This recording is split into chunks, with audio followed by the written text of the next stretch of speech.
Novus, the new voice. Vox Novus, the new dimension.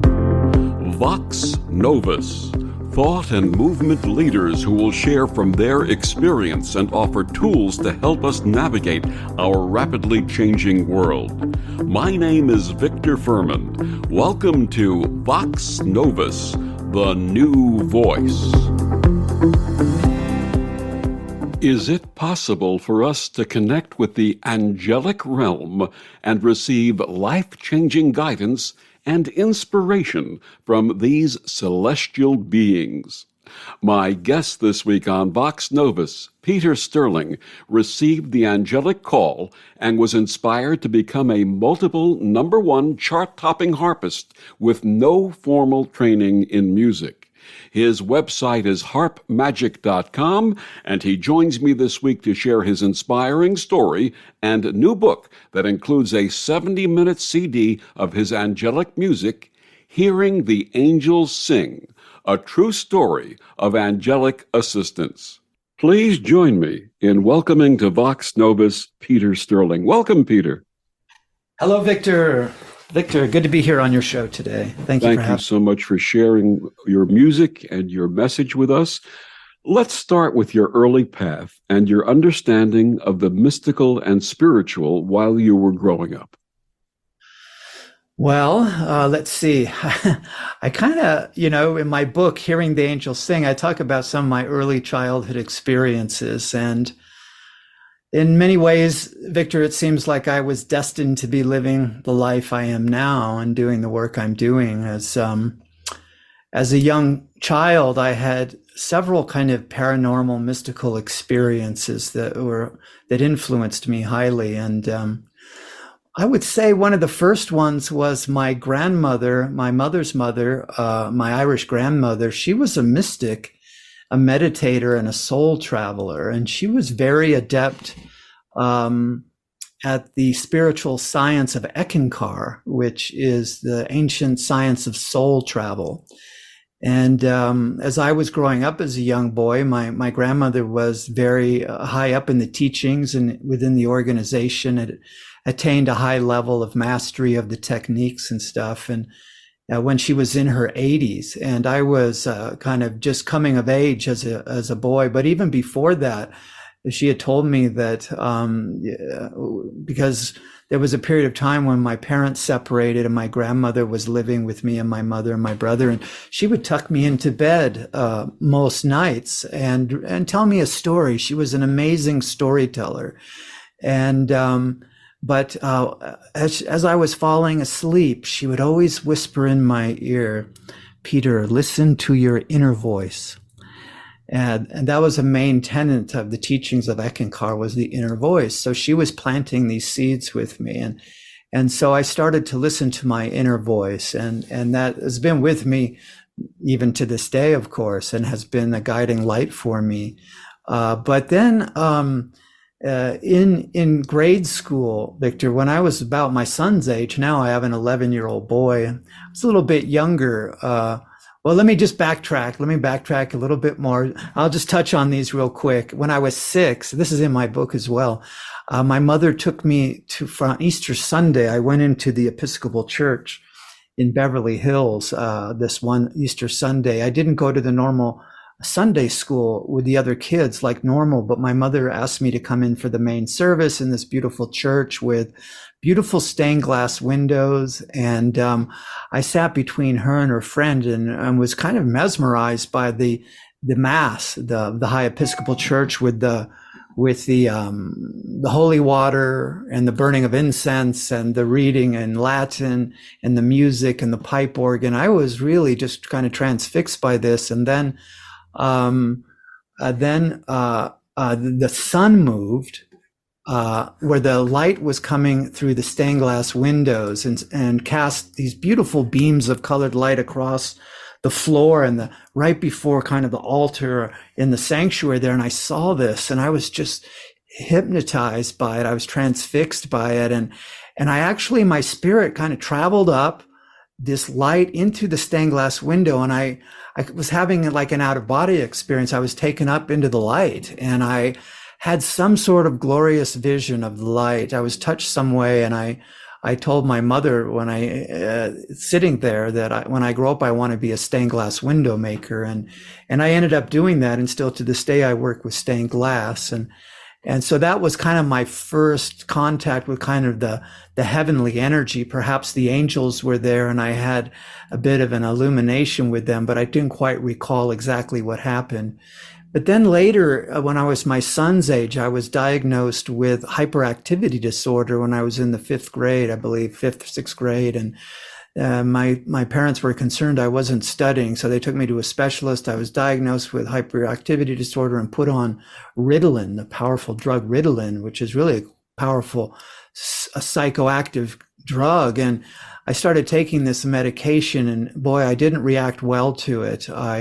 I started having hallucinations, actually, and it opened me up into the astral world. I was having a period of time where I was having terrible nightmares and would be running through my house screaming every night and then dive into my mother's bed. There was something that was after me, it seemed like. And then as I was sitting in class, I would go into kind of a hypnotic state.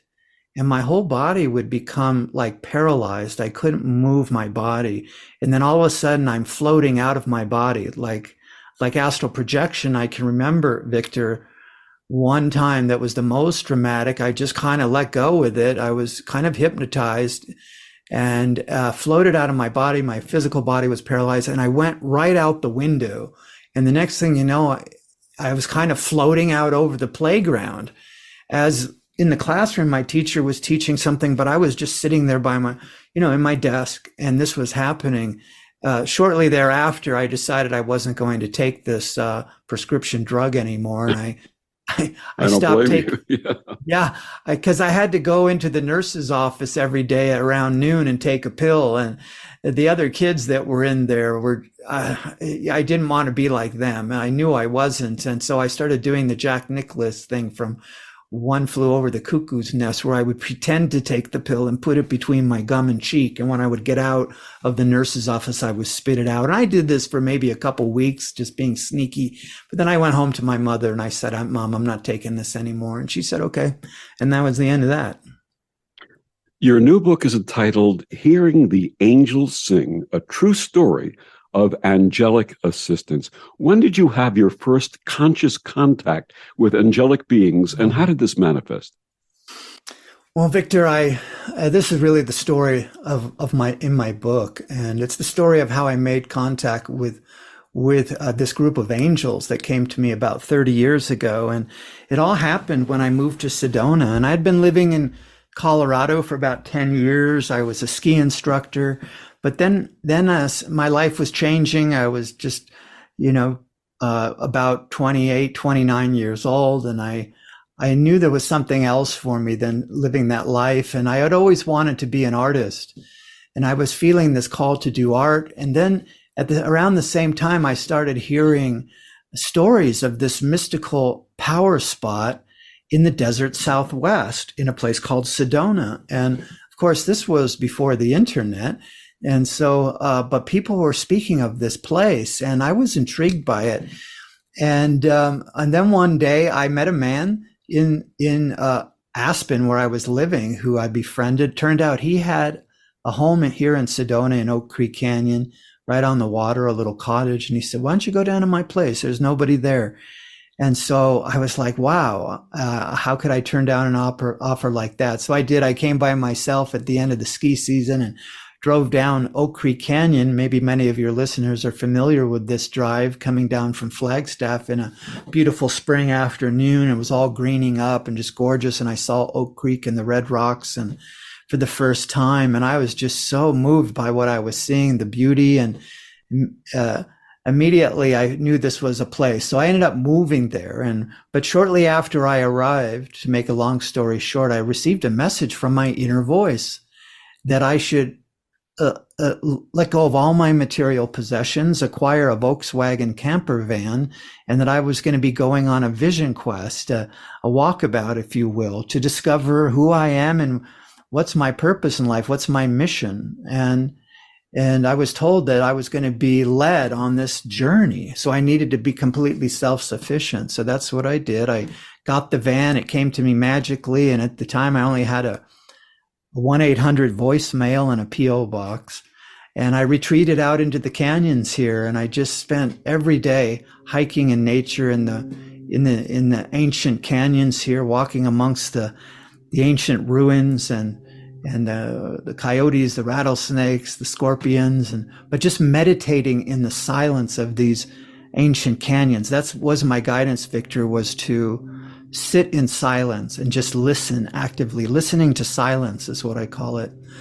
And some have called it the roaring silence, because indeed, when you get real still and listen, what happened to me was all of a sudden I started to perceive the subtle strains of some sort of a music that I was hearing in the overtones of the sounds of nature, in the rustling of the leaves or the trickling of the stream with the bird song. I could hear something, and I just listened. It was faint at first, but the more I tuned into it, the louder it became, to where I was hearing some sort of music. It sounded like symphonic classical music. I thought maybe somebody was out in the forest with a portable stereo playing some sort of classical music. But no, I realized that that's not what this is, that this was a mystical thing, that this was of a divine origin. And I had been aware, as I said earlier, with my grandmother, who was a soul traveler, because she would tell me that she would hear the angels' music, that she would be taken up and go to these golden temples of wisdom on the higher causal plane and study with master teachers, like ascended master teachers. And she would tell me these incredible stories. She would say, as she was living in Los Angeles, she would just hear this music playing over and over in her head. So then all of a sudden in the canyons of Sedona, I was hearing it myself. And my guidance was to allow the music to take you, to travel on the music, to go out of your body and let it lift you up. And just release your fear, trust, surrender, and let go. So that's what I did. And this music, the sound current was so powerful. It was such a high vibration that as I was tuning into it, my ears were tearing profusely, and my body would tremble and shake at times. But my heart was so full of this like feeling of love and oneness. It was really a very transcendent experience. And as I let go, I was taken up into the light. I saw the golden light. And then there were these faint kind of forms around me I could see in my inner vision, Victor. So I was being guided to adjust my focus because I was listening to my inner voice, and it was telling me to just look in a particular way. And all of a sudden it came into focus. And to my astonishment, I was surrounded by a group of angels, and they were the cherubs, the little chubby baby ones that we see painted in the Renaissance, the great classical works of Renaissance art. And all of a sudden there they were before me. And it was like, oh my God, you're real. I couldn't believe. I kind of squeezed my eyes and kind of came back into my body for a minute. I was like, what is happening? But then I closed my eyes, went back in, and was taken up, and there they were. And that was the start of this connection I have with this group now for 30 years. And they were playing harps and flutes and like violins, just like we see painted in the Sistine Chapel, that they're real. And we discovered that we could communicate to each other. We developed a telepathic connection where I could hear them, they could hear me. And I went on many, many journeys with them that they showed me. But ultimately, Victor, they communicated to me that my mission in this life was to play the harp, and that they would work with me. They would teach me how to play, and together we would work as a team to bring a special music to earth now at this time of the dawning of the golden age. And that this music has within it the frequencies of love, divine love and oneness.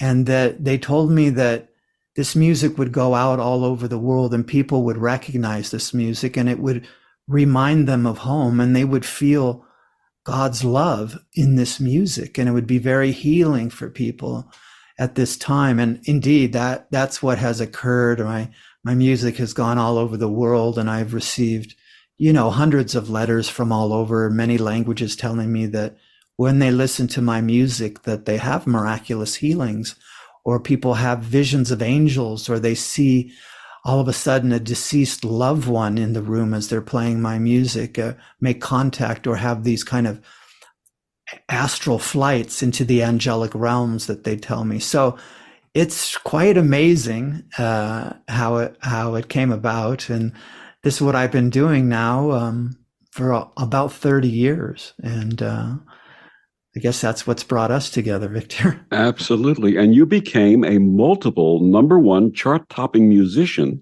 Yep, playing the harp with no formal training. that's How did you true. learn to play? Well, the angels taught me. So, they kept showing me that and telling me that, you're to play the harp, like us. And I couldn't believe what I was hearing in my mind or seeing in my mind. It was all so like beyond my capacity at that point to really understand. I thought I was hallucinating, or maybe I was even going a bit crazy. And I didn't tell too many people about what was happening to me, but it was a very on the edge experience. But eventually I said I would love to connect with you, and I will receive this mission. And as soon as I said that and gave them permission to start working with me, within a few days, I met a woman here in Sedona, where I live, and she was a harpist. And I told her I was feeling drawn to the harp. She said, "I have a small harp. Please come to my house and try it. It's for sale." And so I did. And I'm driving to the house. I could hear my angels going, "Yes, yes, this is it." And I put my hands on the harp, and I could feel it. So I ended up buying this harp.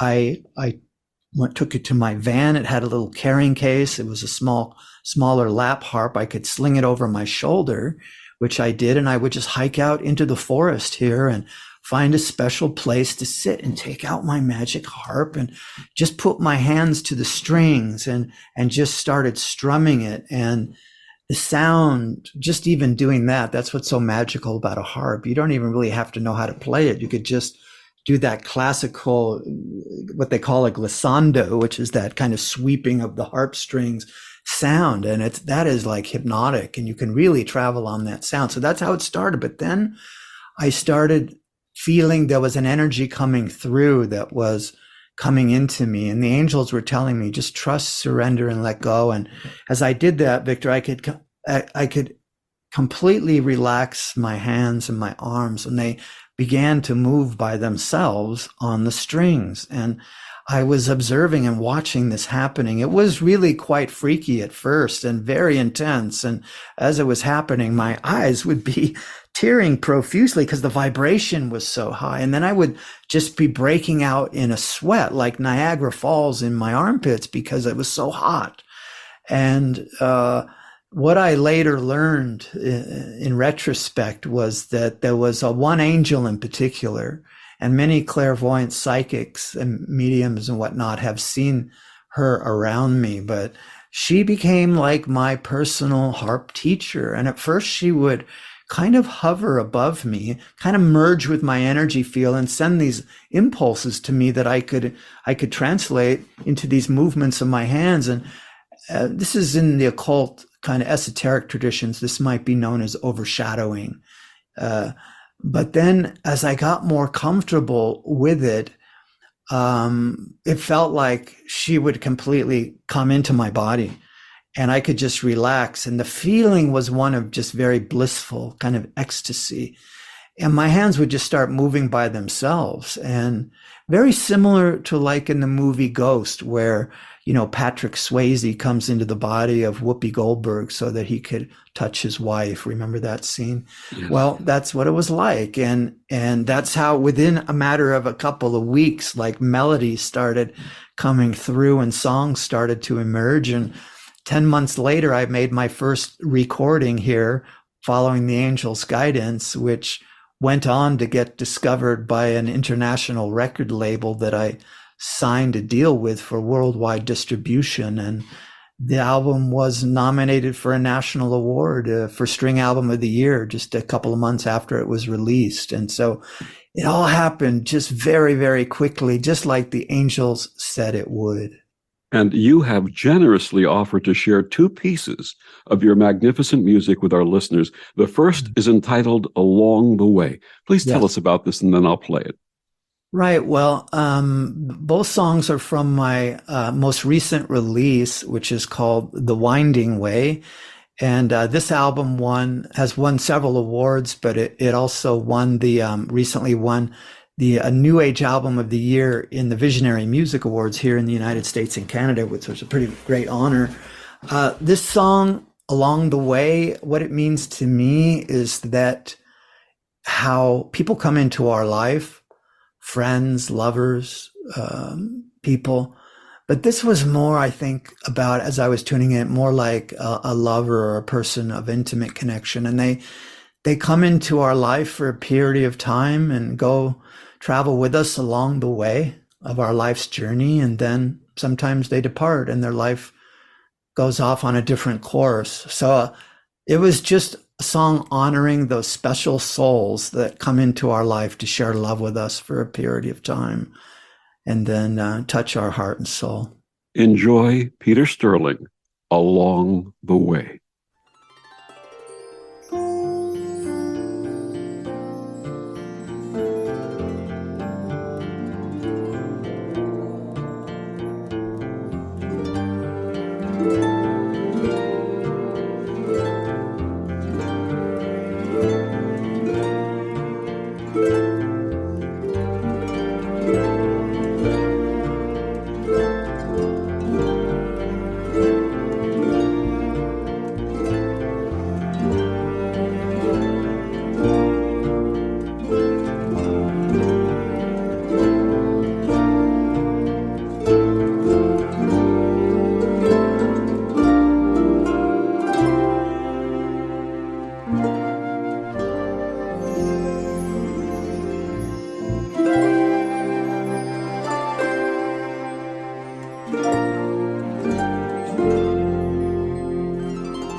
And my guest this week is Peter Sterling. His new book, Hearing the Angels Sing, A True Story of Angelic Assistance. Peter, please tell our listeners where they can get your book and find out more about you and your wonderful work. Oh, thank you, Victor. People can come and visit me at my website, which is harpmagic.com, HARPMAGIC.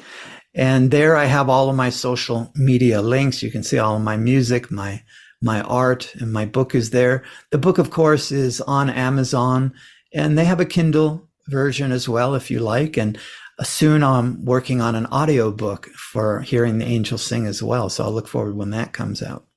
And we'll be back with more of Peter after these words on the OMTimes Radio Network. The cutting edge of conscious radio, OMTimes Radio, IOM FM. OMTimes Magazine is one of the leading online content providers of positivity, wellness, and personal empowerment. A philanthropic organization, their net proceeds are funneled to support worldwide charity initiatives via Humanity Healing International. Through their commitment to creating community and providing conscious content, they aspire to uplift humanity on a global scale. OMTimes, co-creating a more conscious lifestyle.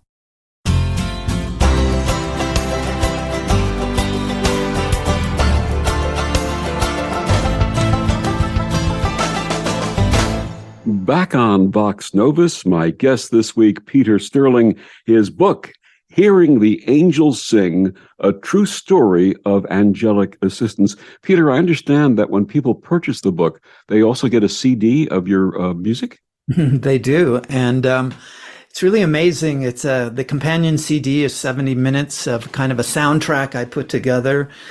And the way the angels told me to use this is because my music it's like holographic. The music, when you listen to it, especially with headphones, the way that I learned how to produce the sound, it really brings you into another realm. It's the kind of music which I love, where you can close your eyes and it just takes you on a journey.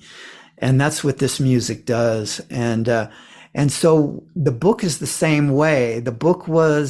The way I wrote the book was kind of like I would just drop into this kind of stream of consciousness place. And I did a dictation software because I'm a slow typer. So I was just able to just kind of flow with my words. And the angels, the way that I use the languaging and the way I describe things, it really opens up a kind of a view into the angels' world, into the celestial realms, the ethereal realms of the angels. And I had to kind of develop my vocabulary in order to describe what it was like, because it is really beyond description. It's a breathless type of experience that it's so immense, and the beauty is so sublime that it's even hard to put it into words. But it's because the beauty is just so majestic. When you read the book and listen to the music together, it just really opens up the full panorama of the story with the soundtrack. As you shared in the first part of the interview, your music has healed listeners and inspired some to experience visions. Can you share one or two stories about that? Sure. I have many. And I'll invite your listeners on the website, harpmagic.com. There is a tab at the top. It says letters and comments. So please come and read some yourself. But I have many stories, Victor. I have a story of people who could not get pregnant. I met a couple here on the land in Sedona one full moon night in the summer. And we started, they told me that they were here trying to get pregnant. And they told me their whole story. They couldn't. And so I gave them a CD of my music, and they took it home that night, and they made love listening to the angels' music. And they conceived a child that night after like 8 or 10 years of not being able to conceive and doing everything they could. So I have another woman who told me that her cancer was reversed from listening to the music. We have a lot of stories of people having help with depression and anxiety with my music. A lot of people have been lifted out of depression because it carries this vibration. If you just listen to it, you're kind of entrained to a different brainwave state. And it just touches the heart and brings in a whole new energy. And the angels can come to you that way. They come through the music. That's what's so amazing. That's why my thing is called Harp Magic. My brand, my name for 30 years is Harp Magic, because it's a magical instrument. It's a magical sound. So many people, when they play my music in the home, they start seeing angels in the home, as I said earlier, or perhaps deceased loved ones. But lots of angels appear. They feel them. One woman told me she was sitting there listening to my music, and she was looking at the stereo speaker in her home, and all of a sudden she could see little cherubs like flying out of the speaker into her room. It's really amazing how it works. It's because, we live in a holographic universe. And when you understand that, that's part of one of the things the angels want us to be able to do, is to develop our kind of holographic sensing with our vision and with our sound. And because that can open us up into other dimensions of being. And there's so much waiting for us there. Absolutely. Let's do a little Angel 101 for our listeners. Who and what, in your experience, are angels? What are angels? Well, I mean, the ones that I have gotten to know, and my understanding is of angelology, and my research into the subject and some of my own personal experiences have been that angels are like what you might call administering spirits within the universe. And there's many different types of angels. Classically, there's known as the 9 choirs, right? So we have cherubs and seraphim and archangels and virtues and powers, and they all do different things. It's a huge universe, and God and Creator needs help to manage all of this. Just imagine what a huge organization it is. So they're kind of like universal helpers, universal administering spirits. But of course, personally for humans, what is often the case is we have more contact with cherubs and personal guardian angel. So my understanding and my experience has been that we all have at least one angel with us from the time of birth, really to death. And it's just one of these blessings that we have received from God, from Creator, that we would actually have this heavenly assistance for all of us in our lives. So we can learn to call upon these energies to help us to manifest our visions and dreams. Especially, it's super important, Victor, that when you work with angels like this, that we don't do angel magic in order to get angels to just fulfill our own personal desires or greedy desires. That's not what it's for. And that would be termed more towards black magic. And we don't do that. We do like white magic with the angel. We're working with them to bring more beauty to the earth, to bring healing, upliftment, and to help to transform the world in a positive way. Absolutely. And what is the realm in which they live? Well, it's in the ether. So like ether is the 5th element. We know about fire, water, earth, and air generally, but ether is the first element, and we are composed of ether. We have ether as part of our own being, but it's more ethereal. So it's, in order to perceive into the ethers, you have to open up your psychic sensing. You have to open up your higher capacity to sense. And so there's different practices we can do. Meditation, of course, is very important. Personal inquiry, going deep inside and sitting in silence, as I said, can open up our senses, can help us to refine our senses and sensitize ourselves so that we can see into the ethereal realms. And I always tell people to start to pay attention to what's happening in your peripheral vision.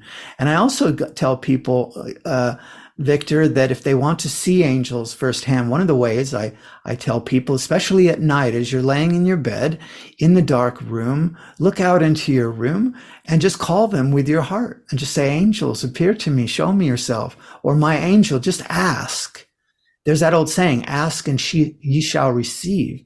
So just ask for your angel to appear, and you look softly in the space. You don't look with hard eyes. You kind of look with soft eyes. And if you're playing my music quietly, there as well that can really enhance, but they're made out of a different material. Like even in the higher planes, it's known, like as my grandmother was telling me when she would travel up into the causal planes, and I've seen some of this myself now, there's these golden temples. What are they made out of? They're made out of what's known as a kosh, which is like an etheric material. And the angels, they can create the most beautiful, like kind of etheric architecture of the most beyond imagination. It's beyond imagination, but it is a material. So we could see them, but it's not physical, if that makes sense. Absolutely. A personal share, when I was in the early 1990s, I got a call to Reiki healing. Yeah. And in those days, I did not have any type of angelic consciousness. And in my first Reiki class, we did a meditation. And as I closed my eyes and began to meditate, I immediately saw the image of what I perceived to be an angel. And the teacher, the master, said, "What are you seeing?" And I said, "I see an angel." And he said, "Ask the angel its name." And without even doing that, I heard Gabriel immediately. Mm-hmm. That evening, I went home, and my daughter, who was 11 at the time, I said, "Would you like to experience this Reiki?" And she said, "Yes." And I began to give her Reiki, place my hands above her head. And immediately she said, "Daddy, I see our family members who have passed." And she started naming people who she'd never met in this lifetime, but had seen pictures of. Oh, wow. And they were all standing in a line and smiling. And she said, "Daddy, there's an angel above them." And I said, "Ask the angel its name." And she said, "Gabriel." So I had my confirmation. Wow, that's super cool. Yeah, that happens. I've heard with other energy healers and Reiki people that when they start tapping into that energy, they often see angels in the room with them, helping and assisting. Some people I know actually kind of just back up a little. I've had this experience too, where there's like an angel that's doing this kind of healing work. It's amazing how they work. The angels are amazing because, they're in the ethereal realms, but they can actually come into our world and affect physical change in our world. Because how many people have been saved by an angel, like during a car accident or some sort of traumatic crisis, that there's these mysterious circumstances where things happen and they discover it was an angel. How did the angels do that? The physics of angels. It's quite remarkable. You have generously offered to share another piece with our listeners. This one is called Clouds and Sky. And let me share, listeners, when I first listened to this, it carried me away. Peter, a little background on this one. Well, this is from The Winding Way as well. And this is one of those songs where you can really let go and allow the music to lift you up and take you up into the angelic realms, into the ethers. Because there is an ascension of chords and in the music where you can hear it, the vibration changes and it's lifting, it's elevating, it's making an ascension up into the light. But the visual of it and the way we did the music video is a beautiful clouds and sky. I invite you to come to YouTube and see that video. It's very meditative and beautiful. But so just allow and let go and travel with the sound up into the ethers with the angels. And I invite all of our listeners here today to just open up your imagination as you're listening to this. And perhaps you'll receive a special angel blessing today. Peter Sterling's Clouds and Sky.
Peter Sterling's Clouds and Sky. We'll be back with more of Peter after these words on the OMTimes Radio Network.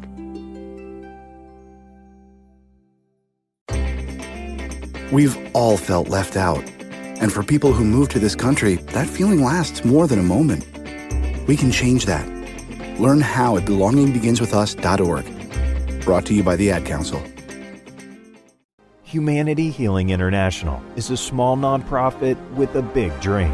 Since 2007, HHI has been working tirelessly to bring help to communities with little or no hope.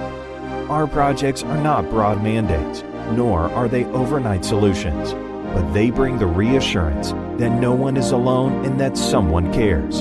To learn more, please visit humanityhealing.org. Humanity Healing is where your heart is.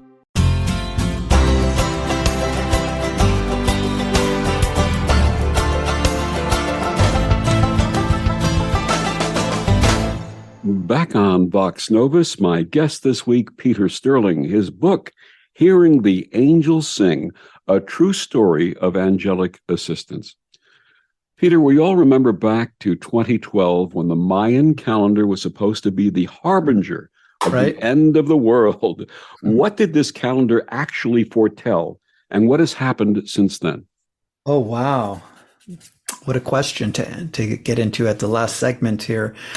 Well, I mean, I got turned on to the 2012, end date of the Mayan calendar back in the mid 80s. I met a guy who was author of a book, Jose Arguelles, who was really the main person who brought this knowledge out as far as the December 21st, 2012 end date of the Tzolk'in, the long count calendar of the Mayans. And when I met him when I was going to school at UC Boulder, he was a professor there, and it was very influential for me. But I totally connected with like the time codings that he was writing about in his books and teachings, and I had an ancient memory of somehow being connected to that. And I ended up traveling through the Maya lands many times and having mystical experiences and spiritual initiations at the pyramids in the Yucatan, many different sites over the years. But then on 2012, I traveled with my son and his mother, and we were at Chichen Itza on the sunrise of December 21st, 2012, with about 5,000 other people. And it was quite a ceremony and celebration there. I mean, my understanding of the date, the Mayans were master timekeepers, and the Mayan calendar, even to this day, is so extremely accurate as far as pinpointing, eclipses, solar and lunar eclipses in different galactic alignments, and solstices and equinoxes through the calendar. So it's quite amazing. My understanding is that the Mayans knew, and I give a presentation about this. I do a workshop, Victor. It's called Keys to the Kingdom. And one of the segments I get into the Mayan calendar, it's connected to the harmonics of light and sound. So one of my gifts from the angels, because the angels inspired me to make this presentation starting in about 2011 in preparation for 2012. And when I do this workshop, it's about a 3-hour experience. I show about 200 images, and we explore sacred geometry, the harmonics of light and sound, and crop circles and all sorts of different things. And through this presentation, you can see kind of a unified vision of how all these pieces fit together. But one of the things I discovered was that the Mayans knew that time was not linear, that we exist within cyclical time. It's like a time spiral. Whereas here in the West, our science would tell us that time is linear, past, present, and future, like a straight line. We're on some sort of straight line trajectory from point A to point B, but that's actually not how it is. That's how we perceive it with our limited perceptions as humans, because we're only using a small percentage of our intelligence or our brain capacity. But as you turn on codes and activate your codes and make an ascension into higher levels of consciousness, that you can start to see that time is not linear, that it's a spiral. And when you start to get access into those time codings, that your perceptions change and you start to access what would be termed more 5D, 4D, 5D awareness. Okay, so that's the goal for us. And the Mayan calendar was just a timekeeping device to pinpoint through the harmonic of a point in time on the time-space continuum. But our goal is to expand our perceptions, because humanity, of course, with this limited way of thinking of the scientific model and linear thinking, look at the state of the planet. We are brought to the edge of destruction and annihilation with that level of consciousness. So there has to be a massive awakening on this planet. It is happening. And science, industry, and art now is tapping into these higher harmonics of light and frequency. And it's going to change our world in the days ahead. But it's, the Mayan timekeeping is a harmonic technology. And this is something that we can understand, and it can bring great insight and knowledge into our personal lives and allow us to perceive the interconnectedness of all things and a unified vision for all that is. You say that there is a renaissance of consciousness seekers and that expansive technology has a part in this. Please explain. Well, one of the things that I write about in my book is about the use of plant medicines and hallucinogenics. So when I was doing a lot of my shamanic journeys back in the 80s and 90s, the substances I were working with were all very illegal to possess. So like in my book, I give a disclaimer in the beginning of that chapter where I start to talk about some of these things, because a lot of people thought I just had this natural gift to see and hear angels. But no, I use certain sacred substances to help expand my awareness. Well, now these same substances are becoming legal in the United States and around the world, because now the scientific validation is rock solid and concrete. That, for instance, psilocybin magic mushrooms are now legal in Denver and Oakland, California, and more states are voting to allow recreational use of mushrooms.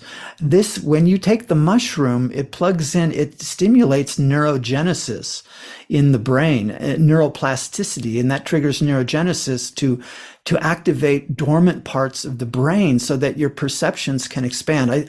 I believe this, we're living now. We're at the start of another psychedelic revolution, that what happened in the 60s, like with all the hippies taking acid, but this is much more, because the psychedelic revolution that's occurring now is fully integrated with technology, with like virtual reality and computer technology. So this is a driving force for the evolution of humanity. And I believe these substances are key to this. I'll just touch that.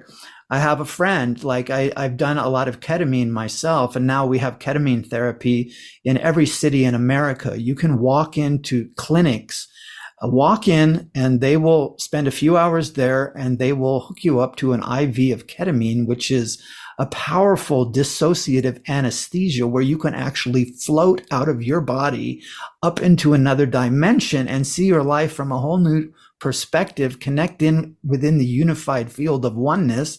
It lasts about 45 minutes and you come back into your body and you're forever changed. People who have like drug addictions or alcohol, they can do one session of ketamine for 45 minutes and they won't take another drink. I have a friend who recently was struggling with depression. She went into a walk-in clinic last month, did one session with ketamine for 2 hours and came out, and her depression was gone and still is to this day. So did that answer your question? Yes, absolutely. Okay. What would you like readers to take away from hearing the angels sing? Well, I think the main thing, and the reason I wrote the book and with the assistance of the angels, Victor, is for people to know that the angels are real.